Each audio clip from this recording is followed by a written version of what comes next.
20. veebruar 2026.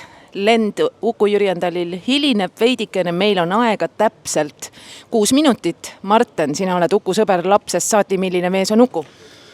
Uku on maailma parim mees, Uku on maailma parim sõber.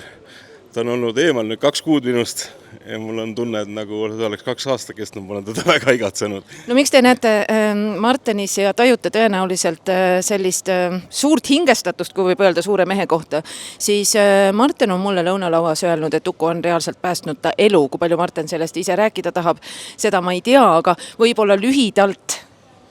Jah, olen oma elus olnud kohas, kus üksi enam ei osanud ja ega ma kedagi ei oodanud ka. Ja Uku tuli, ma ei tea miks siiamaani, aga kui keegi tahab, ma võin lähemalt rääkida temaga sellest. Aga see on tehtud ja see on täitsa kindlalt. Täna ma seisan tänu Ukule siin, see on fakt. Aitäh sulle, et sa seda jagad ja no mida see kinnitab, et Uku ei ole meil lihtsalt spordikangelane, vaid Uku on selline inimene, keda paljud endale sõbraks tahavad ja kes on ta endale sõbraks saanud, ütleb, et hea südamega inimene ja päriselt siis, kui teda on vaja, on ta kohal.